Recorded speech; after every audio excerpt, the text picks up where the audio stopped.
gonna vibe for a second because I need me a deep breath today, y'all. It's been that kind of week for me. How y'all feeling today? Fabulous. Fabulous. I'm Listen, liking it. I don't even want to tell you how my day has been. Girl, hello, you and me both. Me 3. Is that what kind of time we're on today? Yeah, the day has been Listen. dang for sure. Oh my, I can't even tell y'all. Definitely. Not that anybody cares. I've been up since 1:45 Eastern time to drive to Cleveland to catch a flight to come to Texas to go to Houston to drive back to Dallas. And we made it on time, ladies. We are here. It Somebody is Wednesday. Mercury is in the microwave too long. Right. It's in the microwave. Oh, Mercury is is this the doing- retrograde thing Yeah. that happens? Okay, yeah. It's in the feeling- microwave too long. And That's hello, honey. April 8th, there's supposed to be this major eclipse that is supposed to have, I guess traditionally speaking, it's not good to observe that one because it comes with some negative energy. And man, it's chaotic right now. So it might be true. It might Wow. be. Yeah. You know what? That's the only reasonable explanation I can think of because I don't have a good one. Not Yeah. today. There's Not a lot today. going on. We said we were going to keep it real with the people. So it is, that's what she said, Wednesday. So real quick, I'll kick us off. We'll do some quick intros and we have so much to talk about today. It's going to be juicy.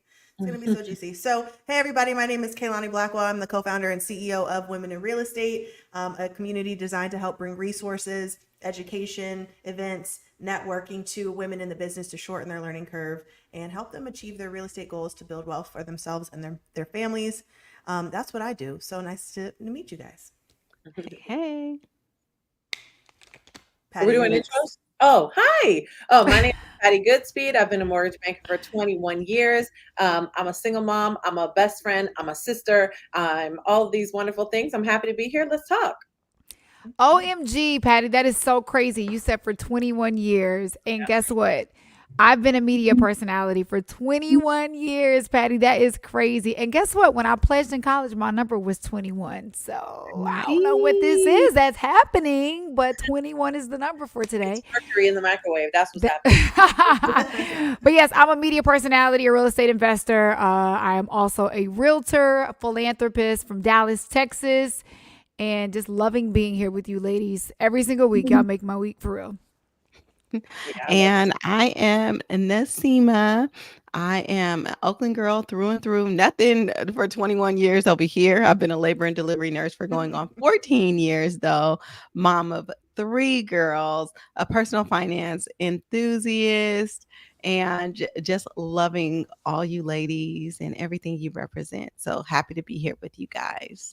Yay. Well, I will say this. We were talking about earlier that the retrograde of Mercury was in the microwave. And it's been kind of a rough day.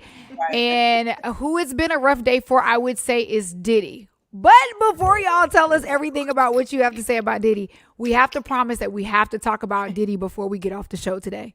Yeah, that's what we're going to do. We got okay. So just hold your thoughts. Like we're going to we'll go through all the rest of the stuff. We'll kind of save it for the end. But Diddy is definitely the hottest topic for today. So we have to get thoughts and opinions. I love when Patty has this look because she looks like I'm going to be an attorney on this Diddy thing. So we'll talk about it later on in the show though.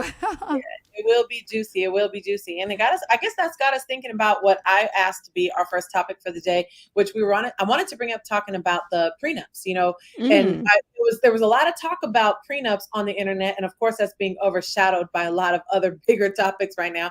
But there was a lot of conversation about prenuptial agreements going through Twitter and X. And, I was listening to it and thinking about it. And I'm not married. I'm not married. And I was married at some point. Sorry about that. Working on the lighting here. So I was married. I am divorced. And I have always been of this mindset that, when it comes to finances and when it comes to partnership, I think that, so thinking one step back, when I talk to my clients and they refer to their significant other as their partner, I find it to be one of the most attractive things ever. Right. And often when I'm talking to partners, I'm talking to them about how to protect their legacy. They're buying a house. We're talking about trust. We're talking about things, but we don't ever talk about prenups. And I don't know what those prenuptial agreements are. And sometimes people think like you only need a prenup if you're coming to the table with a lot of, money. And maybe that's not the case. And I'm pretty sure, Nasima, you're going to have a lot of good things to say on this topic. But, is financial literacy an important topic?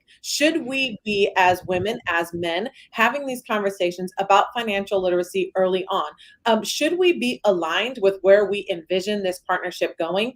Partnerships work. They don't have to be the same person. They don't have to be in the same place, but you've got to be walking in the same direction in life, right? The goal, the target, whatever you're looking at, you got to be at least focused in the same direction. So, are prenups important? Is financial literacy important? What are we talking about and what makes that matter? So, in your line of work, Nasima, do you ever run into a situation where someone might be having a life or death situation, or there might be something going on and she's, talking about these issues of prenups coming up? I mean, what do you think? What are your thoughts?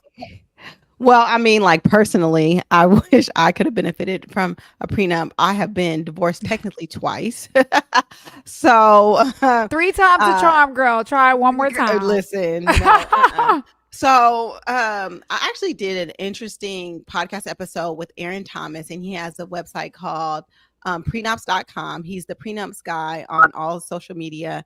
And just his take on prenups is so interesting. And it's basically just a formalized financial plan with your partner that not only talks about what will happen if you separate, which is what most people think about a prenup as, but it gives you a guideline on how to discuss your finances and manage your finances in your relationship. So if you think that we all know that divorce is caused majority of the time by financial issues, right? Financial issues is a leading cause of divorce. Why would everybody just have a prenup? And it's because there's this negative stigma around it. Just because you typically don't hear about prenups until, you hear about somebody rich and famous that had a prenup or didn't have a prenup and lost all this money. But really, everybody should have a prenup.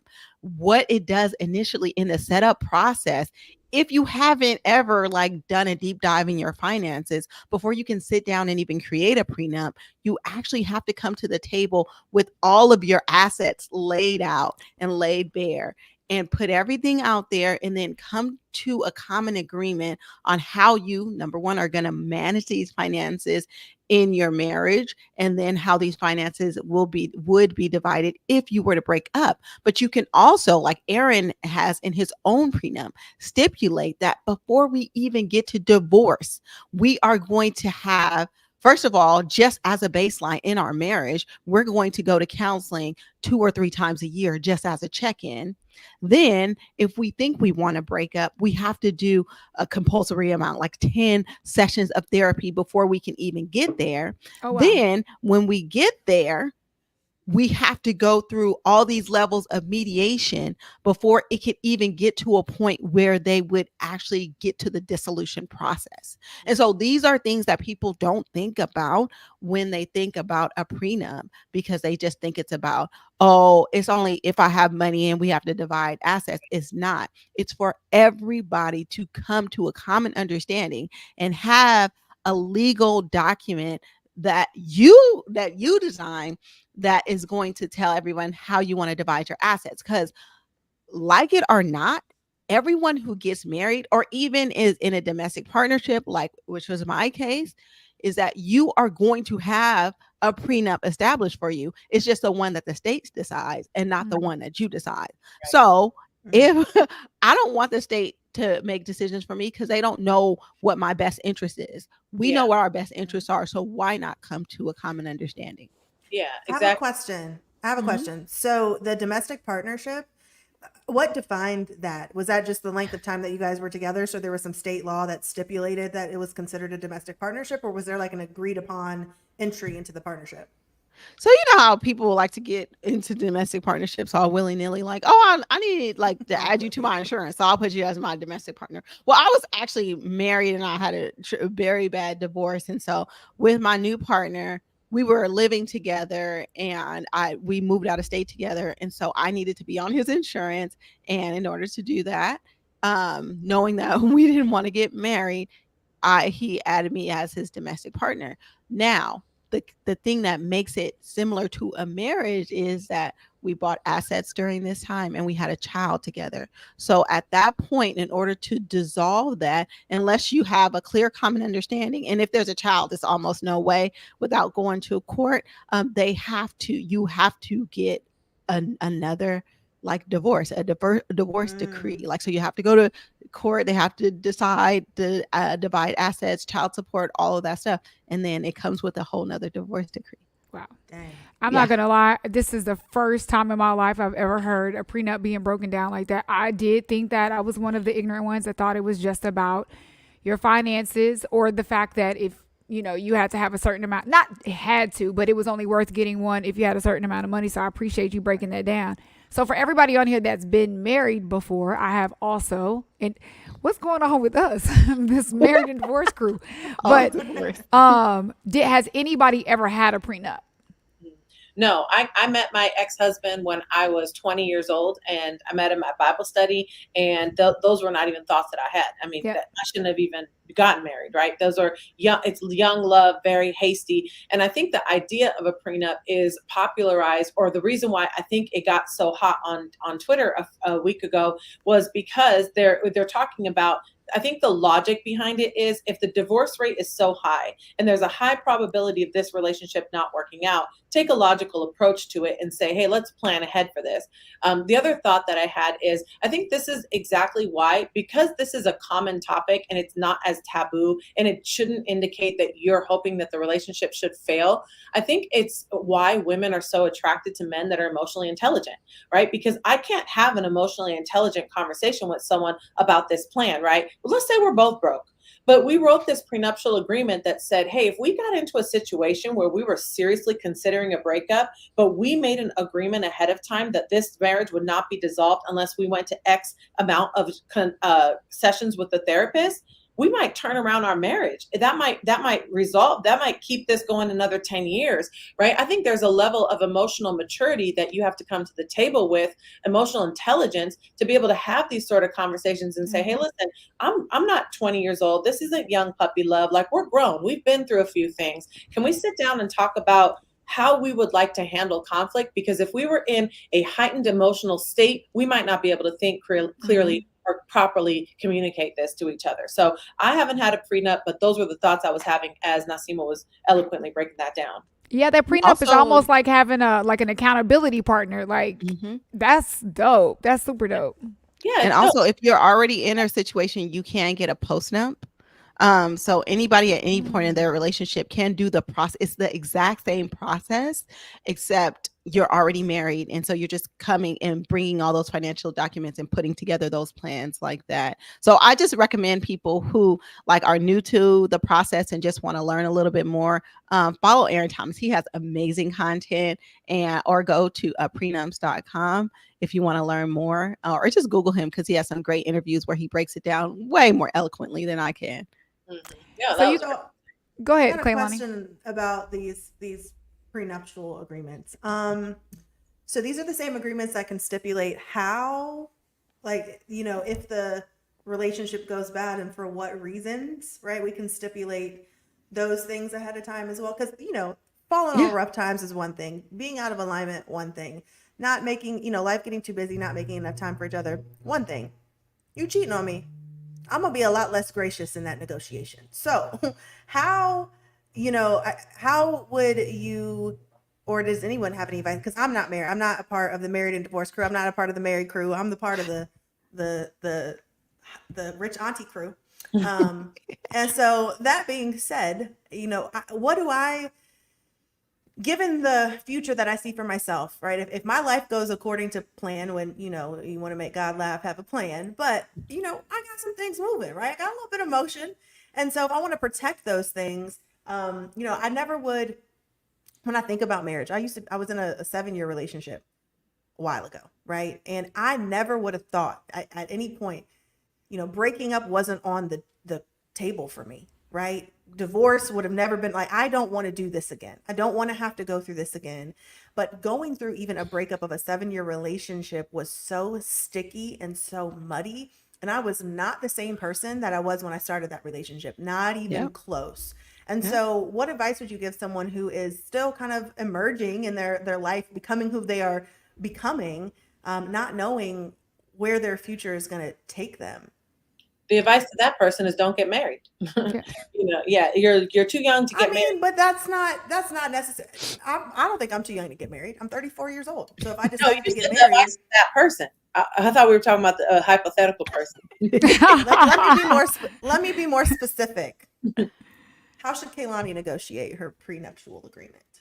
I think you should really understand what's important to you, and understand that, like you said, in that relationship, you weren't the same person that you're not the same person now as the person that you were when you went into that relationship. So understand there needs to be some flexibility, and in that there needs to be discussions, but that's what you write into there. You write in growing, how do you get through growing pains? Like, how do we, work through these issues? And like I was saying, like the built-in like therapy sessions every couple of months, twice a year, whatever, because the only thing that's constant is change. People are going to change.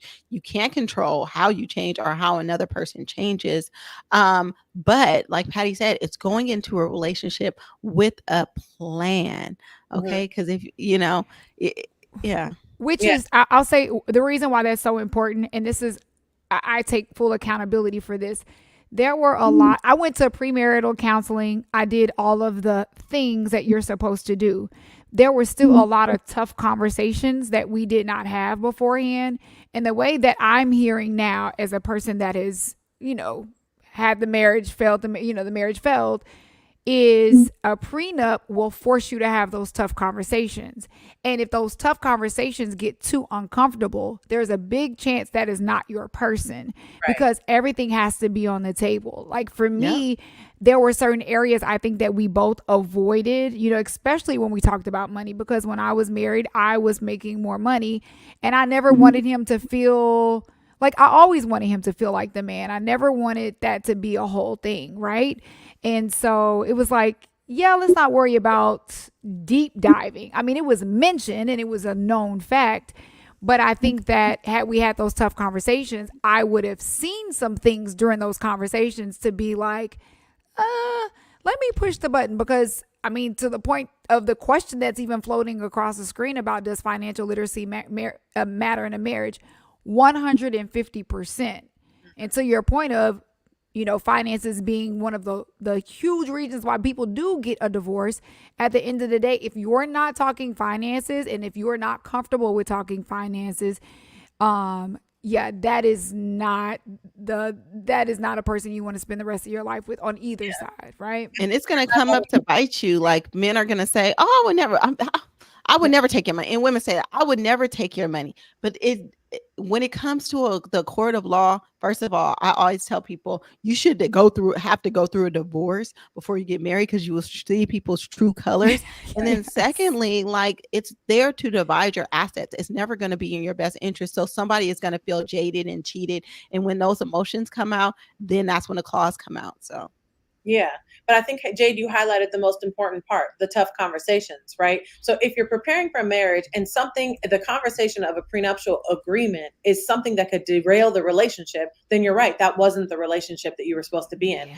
And I feel like that's the biggest issue. We're talking, I think as women, if a man is avoiding conflict, like if they don't appreciate a conversation that can provoke some sort of conflict and cannot work through that, let's talk about how you're going to feel 7 years down the line when some major catastrophe happens, or you're dealing with grief, losing members of the family, you're dealing with maybe complications in childbirth. There are going to be so many things that are going to enrage you emotionally that you're going to have to work through. So a very simple conversation about how we want to address those things, if that's too much of a conflict, that is a major red flag.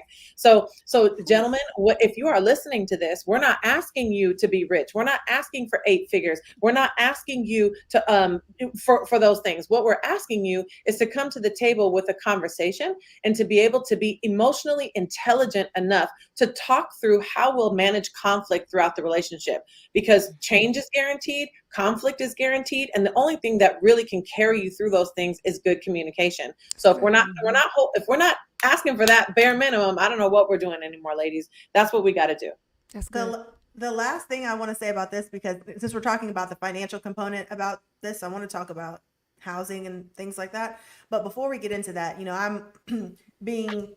I'm learning about the belief system of marriage through a biblical and a kingdom lens versus a secular, institution lens of what marriage is to people in America, right? And so when I think about exactly what you said, Patty, men come with a conversation and some emotional intelligence here, and come standing on business. Right? Don't just care about me when I'm doing something for you. If at any point you become a different person, I hate that. Okay, Lonnie, let me correct you real quick before you finish. That right there is the biggest myth ever. You will both become different people. Like, we are human beings, and we will grow and we will change. And nobody warns us up front that the person that you married at 32 is going to be a different, and you're supposed to grow and change together. And sometimes that looks like this, and sometimes it looks like this, but you still got to, you're supposed to be able to stick it out if it's not toxic or unhealthy, but that change is going to happen. So go ahead and finish. I'm sorry. Well, I agree wholeheartedly that change. I think I've experienced that, not in a marriage, but in a long-term relationship. I experienced that. And so, and the ugly part for me was when it was all done and we decided, like, hey, this doesn't work, that I became the scum of the earth, right? Because I chose to remove myself from an unhealthy environment. All of a sudden, all of the things, all of the little threads, all of the ties that we had together became problematic, right? Now, all of the bills that I've paid, because I too was making more money, right? The bills that I paid and the assets and then the cars and the things, all of the things, it became it became a problem when it didn't serve you. So I think, I think you guys get what I'm saying. And not to say that we couldn't be the one to change. I think it inevitably happens, but I can't say that I've compromised my core character and how I show up for someone, or, my desire to want the best for someone, even if that's not with me. So anyway, that's what I have to say about that. Now, I know, listen, we could talk for a long time, and we have to talk about this next topic. So because we're talking about financial literacy and finances being one of the leading causes of divorce, obviously a big ticket item for couples is housing. And a recent study came out. I'm not going to take you guys through the nuances and the boringness of this. You guys know that commercial real estate is my lane, so I'm not going to bore you with these figures. But long and the short, rent growth is slowing drastically, and we know that rent prices and cost of shelter, especially with the rapid rate of appreciation through an overinflated market with super low interest rates, turned big, huge lack of supply of housing has been the driving factor in rent prices and housing prices being so high. Well, new study says rent is slowing up, and I believe this is a good sign, because we've been talking about inflation, we've been talking about all these things, and yet we've been still, and the numbers have reported like things are improving. Core inflation is going down, but we still feel like everything is hella expensive. Well, this is the first positive article I've seen about rent prices. So I posed this question to the group, and I think more so Patty in particular. Can you explain to folks how the cost is factored into the core inflation rate and what this actually could mean for the housing market? Well, there's some volatility with shelter. And one of the reasons why in the CPI readings, you're going to see that number remaining elevated.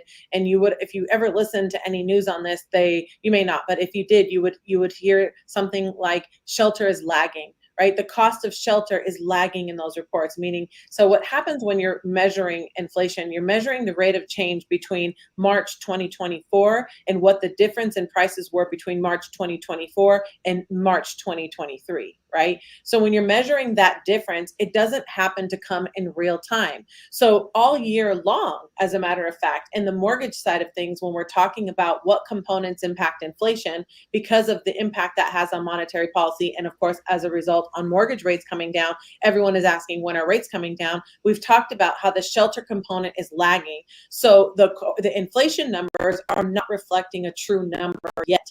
And that's exactly why you see that they take out things like there's certain elements that are taken out, and the Federal Reserve is focused on something called the core PCE, which is due out Friday. So why I'm saying that is because this number is lagging. So headlines coming out saying, hey, there's a recent study, the rent's coming down. No, the rent has been coming down.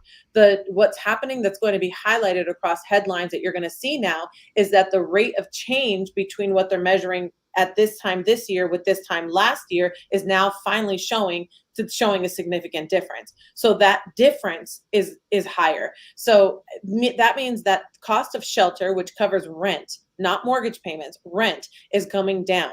And you can imagine how that is going to have a negative impact, because in a higher interest rate environment, owners of those properties, especially multifamilies, apartment building owners, they're experiencing the potential of maybe their debt coming due and having to restructure that debt and facing higher interest rates and higher costs overall. So that creates another, impact. But overall, I guess the intention of bringing this into the conversation was that rent prices coming down, just like food prices coming down, is good news in general for the American people, because inflation has been beating us up for quite some time. Say that. Amen. Yeah.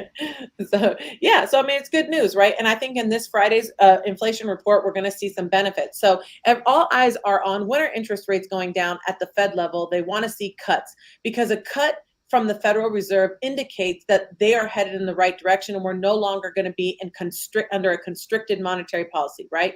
If it happens too soon, we're at risk of reversing everything that's happened with inflation, all of the gains that we've made. So they can't do it too soon. But if they do it too late, you're at risk of a recession, and you're at risk of more and more layoffs happening. This is an important factor. If you're in real estate and you're watching this show and you're hoping to see that inflation number is going to come down, fueling the Federal Reserve to go ahead and make more positive comments about rate cuts and speed that process up, this is the type of headline you're looking for, because shelter, that has been a lagging component of the CPI, is now catching up. So it's really important. So no, go ahead, Jade. I'm sorry. Hey, No, go ahead. Go ahead. Because look, I agree with Matthew. Matthew said Patty is dropping all the mic, the whole mic, nothing but the mic, and always does, Matthew. Yes, we definitely know this about Patty. She is going to come with the information and the facts. Kaylani, go ahead and ask your question, because mine may take it in a different direction a little bit. Not so much a question, more so I guess an observation, right? So I think what's really interesting, and we've been talking about inflation and all this stuff for a while. It's one of our, I think main topics on Truth Behind the Headlines. But what I find to be interesting about it is it's almost a counterintuitive conversation.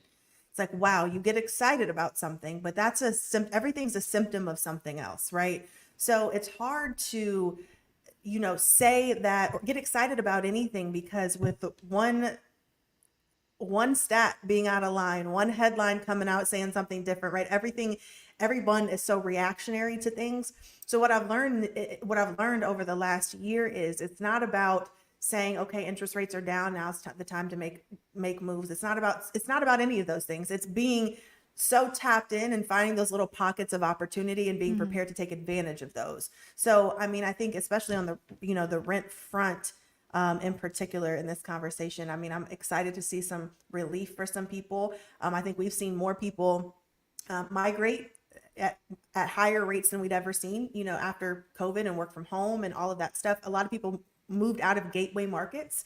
They moved in together, moved back with family. And I don't know if you guys know this, but over the course of the pandemic, rents rose anywhere between 13 and like 37%. right? Which Yes. is crazy if you think about it. Like, it's not even Ridiculous. affordable at this point. So It's Yeah. the that's same all I reason wanted to why say. people increase their wages, because what happens is, let's say that 4 of us represent 4 renters, and we were saying, okay, my lease is up. I'm not renewing this lease because I can afford to go down to the new spot that has those new amenities with those new gyms and the new, it's walkable. I can now pay $500 more and I can go. So the demand was high because people were moving and they had the money to move because they were making more money. They were also job hopping every 2 years, right? So when there's more money in circulation, what you're talking about is a part of the zero interest rate phenomenon.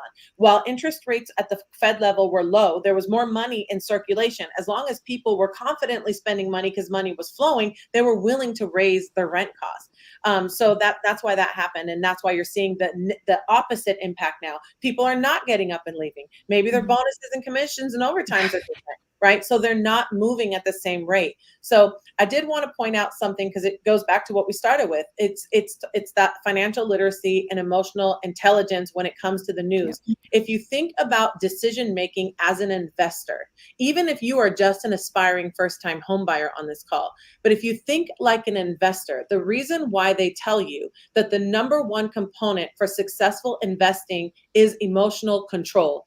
You cannot run with the headlines and think you know. We have a natural bias to think that we're right. We have a natural positive bias about us that thinks that what we saw is right because we read something and we figured it out. But if you can check yourself and do some more research, then you're going to be successful. The other component is time, because the longer you're in the market, the more the compounding effects of your money is going to benefit you, right?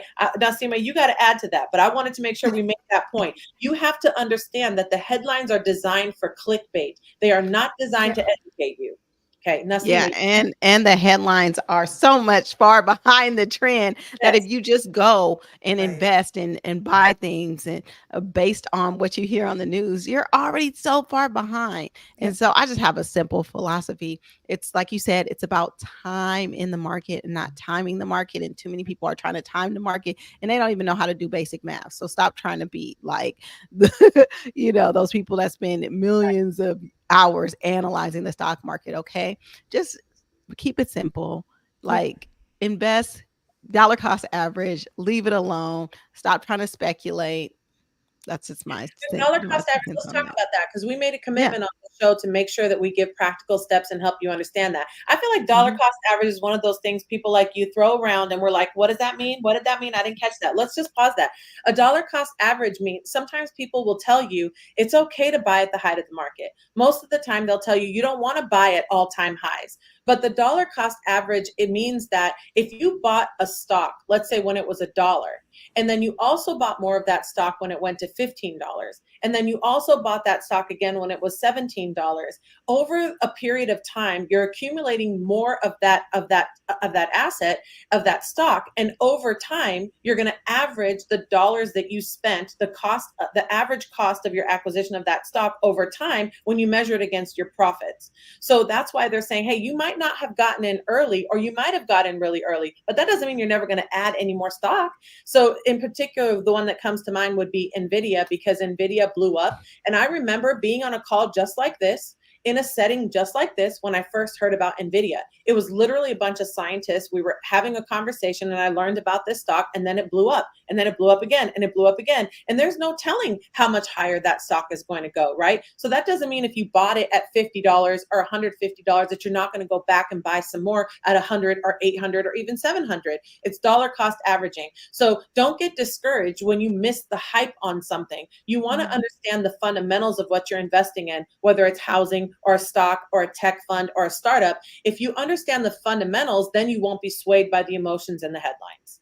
But I want to zoom it out even further and just say it doesn't even have to be like that hard. Like, I think like when you're thinking about like the dollar value, like people can get confused. So what I say is, probably everybody's an investor, right? If you have some kind of 401k, you have any kind of retirement plan, you're an investor, okay? As long as you're contributing to that investment account every week, every 2 weeks, whenever you get paid, and just don't stop investing. Yep. And just don't try to pick stocks and be out here like trading places. Buy the whole market, okay? Buy it in a regular just index fund. Invest every 2 weeks or however, and just start early, keep on going. That's all you have to do. You don't have to worry about what the price is. You don't have to worry about, oh, the market is high, the market is low. Let me put some in now. Just keep on doing it repetitively and do it over a large period of time, greater than 5 years, and you'll be straight. That's it. So you're basically just saying consistency is key. Yes. Yep. Time in the market, not timing the market. Yes. Yeah. And I love, you're spot on, Patty, when you talk about the clickbait coming from a world of entertainment. Clickbait, if you're clicking, we keep them coming back. So you cannot believe the headlines. Like if you watch even simple TV shows like an Access Hollywood, right?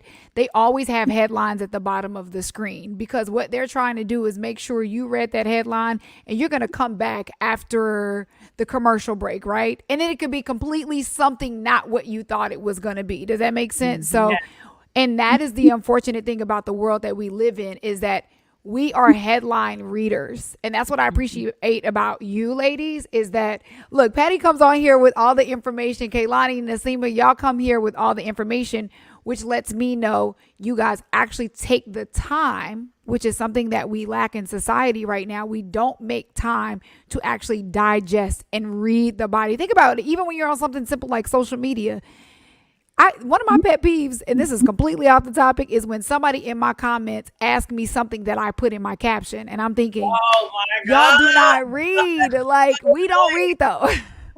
I want to talk about the breakup that I had over somebody not even knowing that there were captions on Instagram and like, did you not read that? But anyway, that is too hilarious. I feel like I need more information. Wait, what happened? Oh my God. So I was dating this guy and, you know, he's younger than me. I figured he knew how to use Instagram and did not know that there are captions at the bottom. And so, you know, I breastfeed my kids. And so sometimes it's public. Okay.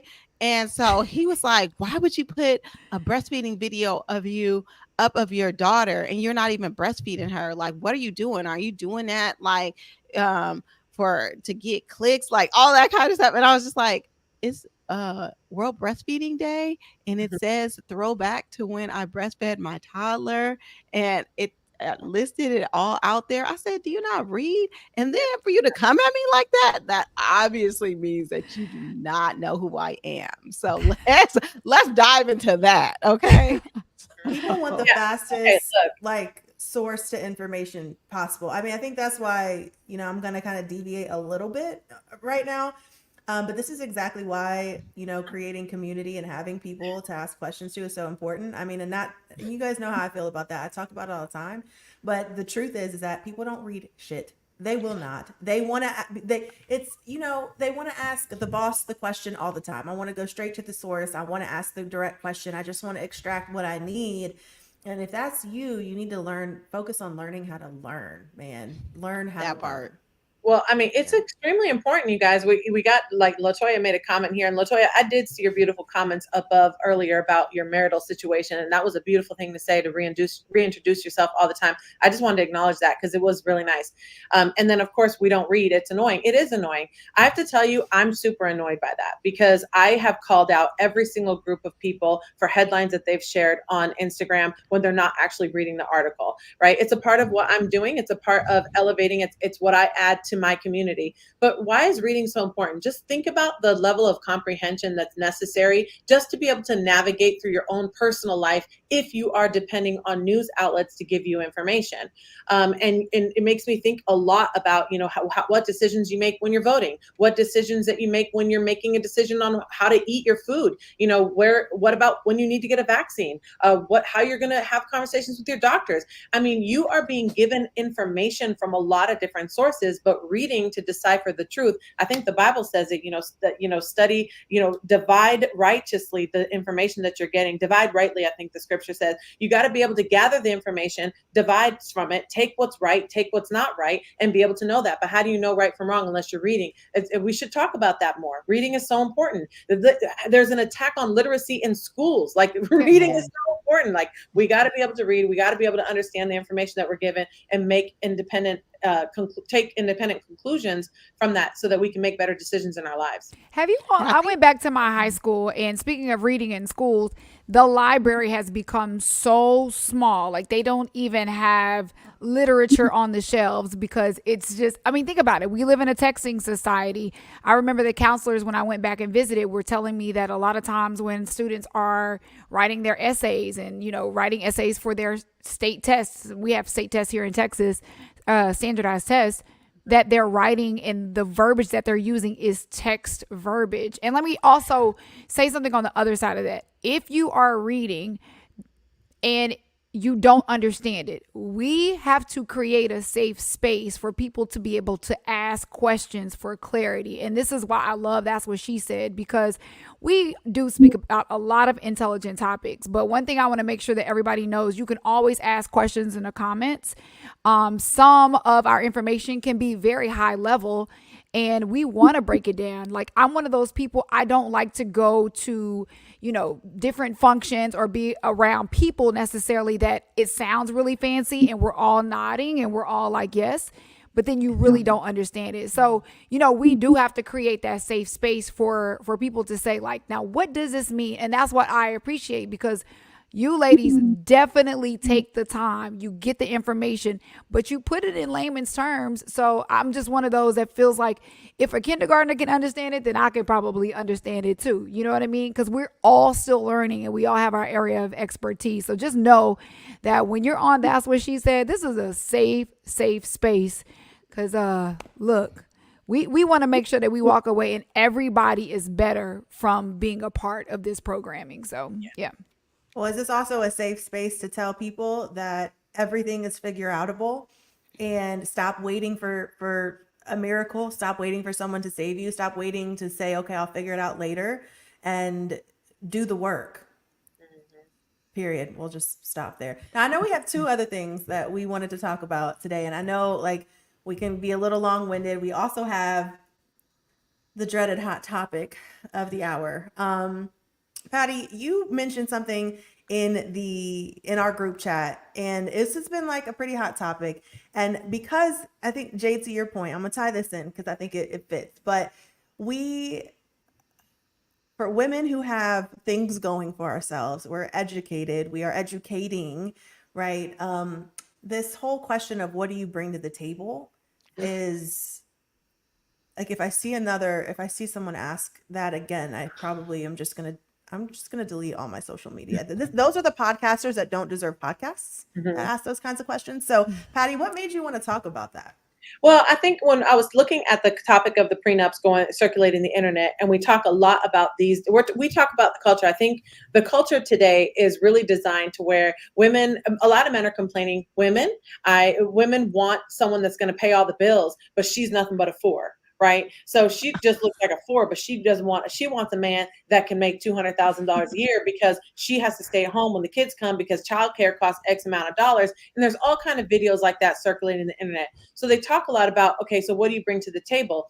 I really feel like it's a dangerous question, right? It's dangerous. It's a disrespectful question. Let's explain why it's a disrespectful question. It's disrespectful, right? Because what's happening is, if you're approaching a man asking about what he's bringing to the table, and you're approaching women about what they're bringing to the table, you're automatically bringing a spirit of competition into a relationship where collaboration should actually be at the nucleus of that, right? You want that charge, that force that holds you together, to be collaboration in the theme of partnership, right? So what do you bring to the table? What do you have what can you add to my life? What can you bring? Like, who are you that I am obligated to add something to your life?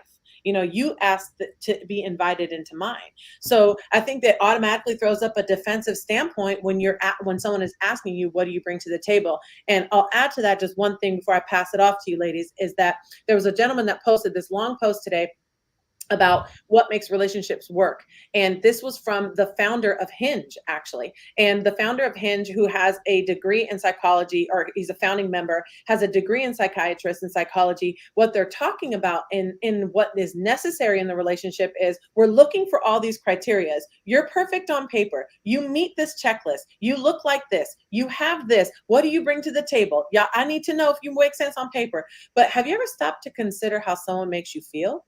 Maybe we just can sit down and say, if I take all that off, if I remove the veil and I sit and I see, how does this person make me feel? Can we get back in touch with that? And because you can build on that, there's a lot of areas of life that can improve with the right person and the right partnership. And then they go on to share multiple success stories of marriages that come from this situation. When you remove lists like that and questions like, what do you bring to the table? And go back to the root of, how is it that you make me feel? Do I feel safe? Do I feel motivated? Do I feel like I want to talk? Do I feel like I can let my hair down here? And let's go from there. I agree with that. Can I offer a different perspective though?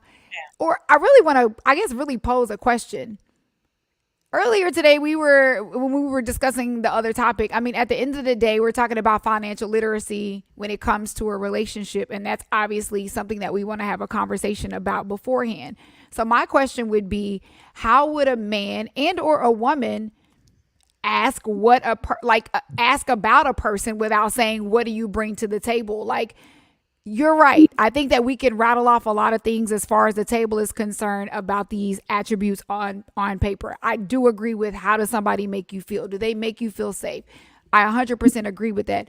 But what I struggle with in dating is, how are we supposed to ask these questions up front without it coming off offensive? Because I think the reality of life is we all want somebody to add to us as we feel we are also adding to other people. So what is a more respectful way to ask that question? How would you ladies like that question to be posed to you, right? You say up front, how many dates into it are you talking about? Because I don't want to be on an interview on date one, right? So what's up front? Okay, so that's a really great question. I guess it depends, because I mean, I know people that believe that on the first date, it's okay to ask your credit score. If that's what is it, again, and the reason why I say that is because, what is priority to you? What are you in this for? Are you looking for a lifetime partner? You get what I'm saying? Now, I do believe the first couple of days you should just be kind of getting to know each other. But some people also believe that you should date with intention. And if there are specific qualities that you are looking for that other person does not have, if that person does not handle their finances well, and we're not talking about a lot of finances, you can be making $45,000 a year and handling your finances well. So we're not talking about a specific number. But if that is important to you, why would I go on 5 or 6 dates and then now I kind of like you, and come to find out something that was uber important to me and I'm dating with intention, they don't possess that quality. So what do I do with that? You get what I'm saying? So I don't know what that looks like. It looks different for different people. Mm-hmm. I don't know that you could even I don't think immediately you could even get those answers. I think it takes years to get to know somebody. If you want to know the truth, right? It takes years. So I think the question, don't tell me that. I know, that's why, like, starting over is stupid, right? Like, make it work. But I think the question that I could respect a whole lot more is, how are we aligned? Are we aligned in our values, in our core values? Like, are we, you know what I mean? And I think that that's a character question. Just like, we talked about earlier with like prenups and whatever, people aren't going to be the same people years down the line. I want to look at you in the spirit. I don't want to see you how everybody else sees you. I want to see into you. I want to see what your heart is made of. I want to see what your character is like. Can I work with that? For me, that's what is more important. But I think, I don't want to get too off topic of what the original question was. Like, when someone asks, any woman listening, if a man ever asks you, what do you bring to the table? Just leave. Just leave, because there's an inherent competitive, excuse me, you'll make me get all choked up and mad. Like, there's an inherent competitive like nature to that question, and that shouldn't even exist. Because if you want to know the real answer, it's the ability to help you continue your legacy. That is it. That is all that you need to know, is my womb to help you keep your last name alive on this earth. And that's all, you know what I mean? Anything past that is like, what are we talking about? Right? Yeah, because I guess what you're saying is, if you ask somebody, what are you bringing to the table? It is almost like I have to qualify now for you. Mm-hmm. Well, I mean, Jade, you made a good point. We don't agree on this, right? But I think you made a good point, and I think there's another layer to add to what you're saying. So a lot of men have reported that they will be turned off by a woman based on how she presents herself on Instagram, whether or not they're going to be able to afford the lifestyle that she's currently living. Mm-hmm. We're not just talking about the beautiful girls that are half naked traveling everywhere getting sponsored. That's not what we're talking about. We're talking about a lot of people. A man could look at my page and he's probably going to be intimidated and say, I'm not going to be able to keep up with that lifestyle because nothing on her page looks inexpensive or cheap, right? And that's understandable. So I think the idea, I mean, when you have caviar on a Saturday, I mean, did she not? Yes, she did. I mean, like it was nothing. Every day. I had caviar last night. I'm ordering it every time. But and that's true. Like you might, people are on Twitter arguing about $200 dates. I'm like, baby, you got to spend 6 times that if we're going on a date. Just kidding. Oh, yeah, just kidding, not kidding, not really kidding. though. But for real. So I need to step my game up, ladies. I need to step my game up. Okay. I mean, talking about Applebee's and Outback and shit like that, it's not happening. So, I've matured past that. And I'm not even saying you have to always. Okay, let me not go there. Okay, the point of the question was when you're asking about what do you bring to the table, I feel like if that's where we're starting, that is the wrong foot to start with, right? Like I don't want to be courted by someone, and I don't want to be attracted to someone who is starting the conversation in that way. Can we have fun? I think men are losing interest in women. There are lots of men that are in the dating app world that have lots of degrees in psychology that will tell you that men are not attracted to ambitious women. An ambitious woman is less attractive. When a woman makes more, it makes her less attractive. But when a man makes more, he's way more attractive. He's attracting more opportunities, attracting more women. But when the higher up the woman goes on the ladder, the less attractive she is, right? These are societal standards. So if we're coming to these basic conversations on dates early on, and we're talking about what is your criteria for relationships, what are you looking for? I think it's immediate turnoff. I think we need to get back to just getting to know each other as humans so I can decide whether or not that's a conversation I even want to have with you. Yeah. How do I feel in your presence, right? So for the record, we got to swerve, hard swerve. I know we do, but for the record, I've never had, only broke men have asked me stupid shit like that. That part, 100%. Dead ass. For real. 100%. But a man who's well off and has never ever asked me anything like that. Latoya said, let's keep it real, ladies. There's women who are entertaining this type of behavior from men, and that's why men are comfortable to ask these type of questions. This is a perfect segue into our last topic because I feel like that is so true. And if women supported women better, and if women showed up with more of a united front, a lot more, I know this is going to be a little controversial, but the set of values that is not competitive, that is not, that does not entertain the foolery that men present us, right? I was talking to my cousin yesterday. He was literally, I'm gonna tell you guys exactly what he said.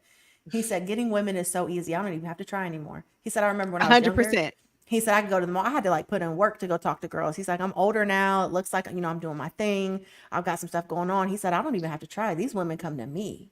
And I'm like, that's and settle for some bullshit. So are women really blinded by the lights? And Jade, I'm going to let you take it from here because I know we need to talk about this elephant in the room. Okay. Well, the elephant in the room is, I guess the elephant all over the world. We got to talk about Diddy. Federal agents raid Diddy's home. At first Cassie came out and made some really strong accusations where he settled out of court. Now you have the federal agents showing up. His sons are in handcuffs. Supposedly somebody who is drug muling for him gets arrested. So we really need to talk about this because let me tell you, when the feds show up to your house, they already know. They're already looking for something. They are just trying to confirm the answers that they believe that they already have, which this is literally shaking the world and turn the world upside down. And this is what everybody's talking about. So many different factors we could talk about. We could take this in so many different angles. I'll let you ladies sound off on the point of the Diddy conversation that you want to talk about. Well, you brought up Cassie, and I have to say, a Cassie glow up is goals. Okay. When you decide that you're ready to leave a man that is mistreating you, that's controlling you, that has made you feel less than you are, and you leave him for the broke trainer and you go ahead and glow up like that, honey, listen, it's not all about the money. Okay. It is not all about the money. So Diddy brought a lot of shit to the table, but he also brought a lot of shit to the table. So congratulations to you, Cassie. We are so happy for you. Your glow up is absolutely amazing. I applaud you. So that's all I had to say for that. Because her glow up is based on happiness and peace. Mm-hmm. There is no other better glow up than peace. You can see peace. She has her family now. Oh my gosh, y'all. If you have ever been in a situation where there is work, whether it's a relationship where you lack peace and then you finally get a chance to take a deep breath and experience peace, that glow up is for real. That peace glow up. Yep. Now, Seema, what did you have to say about Diddy? Nothing to say because I didn't even know what happened. I don't watch the news. I have no clue. I'm just in here just listening and living for the tea. She said I found out. She said I found out, and that's what she said. Well, man, this Diddy situation is bad. I think one of the things that shakes you to your core, because there are a lot of people in life that would have never imagined something like this happening to an idol, right? Diddy is an icon. I mean, we grew up listening to Diddy. Diddy, I remember when I was 17, 18 years old, learning how to do door-to-door sales at an alarm company. We would ride around from neighborhood to neighborhood playing Diddy, and we'd have the car, we'd get pumped up. He's a part of our culture. He's a part of how we grew up. He's a big, major part of that. And for some of us that can't decipher between entertainment and reality, this is really heartbreaking. You know, it's heartbreaking to see someone that you could have admired, regardless of the rumors, because for a lot of us, it's not a surprise, but regardless of the rumors, the magnitude at which this is unfolding and before our eyes, it's like watching someone you love die. If this was happening to Jay-Z, I would be extremely emotional about it, because I'm attached to I'm attached to the storyline and the evolution of Jay-Z that I've witnessed throughout my entire life, for the weak moments that those lyrics had helped me and uplifted me. It's a part of, I love him. That would hurt me. So this is, you know, part of, like, I think people watching this, it's like watching an open casket funeral or something. This is really heartbreaking to see what people might go through as they're watching their icon die. But also, he's absolutely disgusting. And there's a lot of things. I think from the moment that Kim Porter died, I think he started stressing out because of the accusations and everything that has been flying. I applaud Cassie for doing this with great timing. And of course, Diddy's legacy is over. And there are people now in the industry, we're talking about very prominent figures, the former CEO of Motown Records, agreeing to testify against him and saying blatantly, I've got information, I'm going to testify, so this isn't going down. And then, of course, Jade, I'd love to hear your opinion about a lot of people saying he's the fall guy for a much bigger operation here. That's what I'll say. Go ahead, Jay. I definitely agree. I think that, it was, I hate to say this, but it started with R. Kelly. I think there was a level of invincibility when it came to celebrities. We thought that these things were not happening, but come to find out, like you said, some of the disgusting things that we heard that he was doing to Cassie, who is another human being. There are other lawsuits where you have male producers that are suing him for sexual assault, being groped, harassed, threatened. And you're right.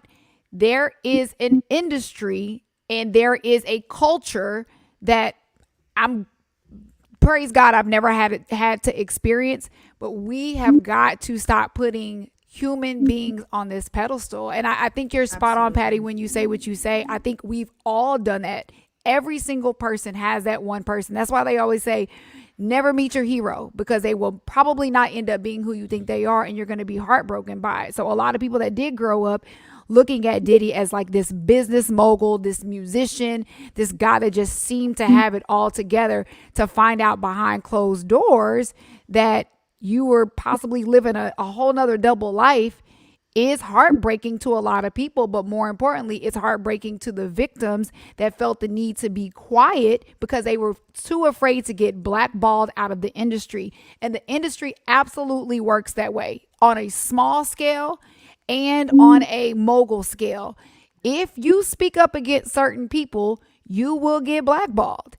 And these people, what people don't realize is when you are in this industry, yes, it's a different industry, a different type of, money than what, like us as regular people are used to. However, these people are doing this for a living for their families. They have families, they have dreams. These are things that they dreamed about doing since they were 10 or 11. And to know that these type of situations are going on, the casting couch in Hollywood, you hear about that all the time. You get what I'm saying?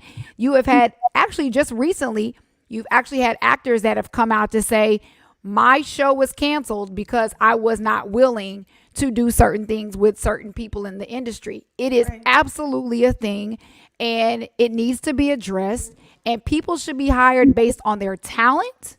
People should have opportunities based on their talent, not and on their work ethic and all the things that matter, not based on who they will sleep with, who they will allow to, violate them, et cetera, et cetera. So Yeah, well, I mean, the idea here is that at his parties, what he's doing is videotaping. You're bringing prominent celebrities in. You're drugging the younger people. You're Yep. giving. You're presenting large amounts of money with high hopes and dreams, misguiding them, bringing them to these parties. And if they participate in these acts, they win your favor, and you're surrounded by decision makers and playmakers in Hollywood.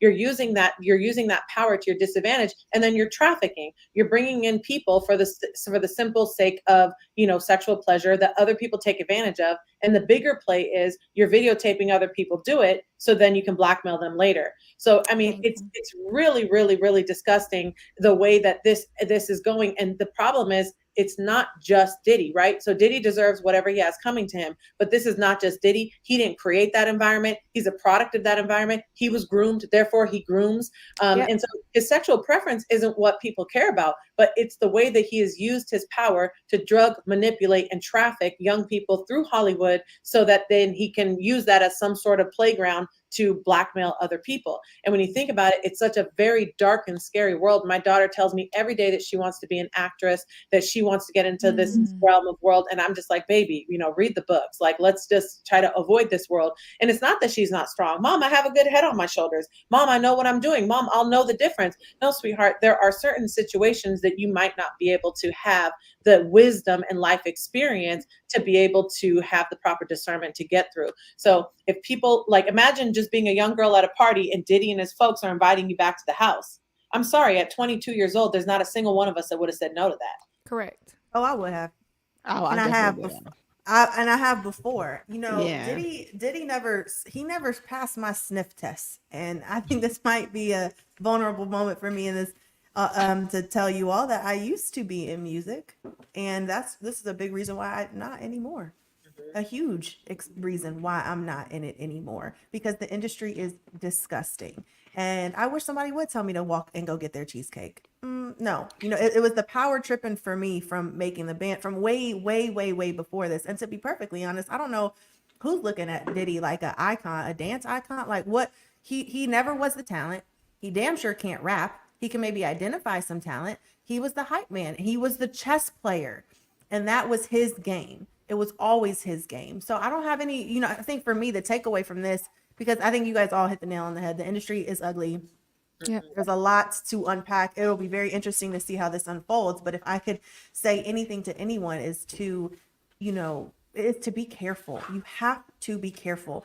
Everything, all that glitters is not gold. And I really believe that if we can start to really value the talent, we can get away from, these big record deals and all this stuff. Record deals are a scam at that too, right? Like, there's so super bad deals. They're bad advances. There's, 360 deals. There's so much to unpack in this industry, and people want fame so bad. And his career is I think it shows exactly what he was after, and it was always the power and the fame. People like that, you need to be careful. You said people want fame so bad. Society has to take responsibility for making it that way, because you can literally be somebody's girlfriend, and next thing you know, you're on TV. Next thing you know, you have $1 million endorsement deal, because everybody is desperate for freedom, right? I mean, we're or what they think, or what they're perceiving. Yeah, what their perception of. Yeah, absolutely. So here's the thing. Maybe some people are headstrong enough and have family and values that have, like you said you weren't falling for it, which is a beautiful thing. And I hate that you had to go through that. But think about the people who have no support and are so desperate for freedom and what we've done as society. That's why when you get on Instagram, it doesn't matter if women are showing body parts that shouldn't be shown to the public, or if men are speaking a certain way, because at the end of the day, people are looking for the moment so they can become famous, hoping that leads to financial freedom, because we are so caught up in fame and money. It is a drug.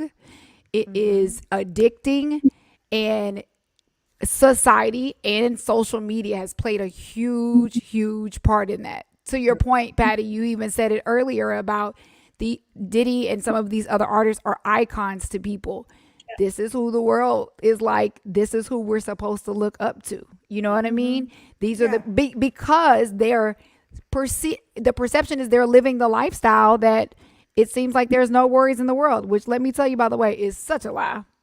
Right. Oh, yeah. hold on 1 second, Patty. Nasima, I know you had a super hard stop and you're hanging in. If you got to drop, go ahead and drop. If there anything you want to say before you leave? No, love you guys. Great conversation. Peace out. Love you, Nasima. We'll see you later. Bye. See you next week. Now, I think that this is really good. Let's wrap this up, put a pin in this. I think that in the chat, a lot of talk about self-worth is here. Ladies, find your tribe, find your friends, find individuals aligned. It doesn't have to be whatever you think you have to do to get there, you don't. And I'm really sick of, honestly, the strippers and the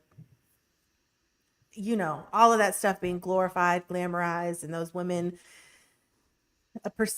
having the perception that they're winning. No, I think that we're about to step into a whole new era of, and I'm really proud of the younger generation. I have a 23-year-old sister who is way more self-aware than I was at 23, way more aware of therapy, aware of resources, all of that stuff. It's readily available. There are apps for therapy, for mental health, all of those things. I didn't even, if I had started on my therapy journey and my healing journey earlier, I don't even know where I would be today. But I'm just so grateful that this new generation has more access to tools and more awareness of things, because I think that there's going to be a very big shift in what's cool. I saw a reel the other day, and it was like, entrepreneurs are the new rappers, like rappers and all that other stuff. That's stuff cool, great. Entrepreneurs are the new it person, right? Like, you can do business and be successful. Just like I think with women too, I'm seeing a lot more creators, a lot more talent. I'm seeing it emerge, and the tolerance for the foolery is just starting to go away. And I hope that trend continues, because I struggled with personally self-worth I learned through my counseling sessions, right? I had a very emotionally unavailable father, very present in my life. I had everything that I needed, but he was emotionally unavailable because he had two parents that were extremely abusive to him and a mother that abandoned him. So he didn't know how to show love besides to make sure I had everything that I needed. I could have, up until a few years ago, I could have counted the amount of times he said, "I love you," on two hands, or maybe even one hand, right? And so I had to equip myself with the tools how to learn to just understand that he did the best that he could with what he had, and it was not a reflection of my value, right? So anyone listening to this, any woman listening to this, any little girl, I know my younger cousins listen to this, they tap in. You intrinsically and inherently have all of the value that you need. It's already there. You don't have to earn a damn thing at anyone else's expense. And that's it. Yeah. Well, that's what she said. That's what she said. Fame is a drug. The cost of fame is too high. I think that's the takeaway from all of this. The cost of fame is just too high. And then once you get in it, it's like a drug. You can't get enough of it. Yeah. And I think that it's this is what I like to say. I like to say favor over fortune over fame. And we're still going strong here. All right, ladies, we are 10 minutes over the hour. Thanks for spending the extra time with me, with everybody on here today. This has been a great episode of That's What She Said. We're gonna go ahead and wrap this up. If you are in the DFW area, Lady Jade and I are hosting On the House game night tomorrow night for real estate professionals. So if you're interested in that, head over to either one of our Instagrams, link in bio. We'll be there live and in person tomorrow at 6 p.m. Central Time. All right, so Jade, we'll go back this way. Go ahead and take us out. All right. Peace, everybody. See you guys next Wednesday. Y'all make sure y'all tune in at 6 o'clock. And again, if you're in the Dallas area, love to see you at On the House game night tomorrow at 6 o'clock. Yeah, I'll be in Oakland tomorrow doing Get Your House in Order with Felicia Duncan. If you're in Oakland, California, go up, Get Your House in Order. It's on Eventbrite. It's an amazing event. It's a great show. Wonderful. And I think I said all I needed to say. We'll see you same time, same place next week. And if you haven't already, like, comment, subscribe, hit the notification bell. I think this is what they say on YouTube. Thanks for being with us again. Have a great week, everybody. Peace.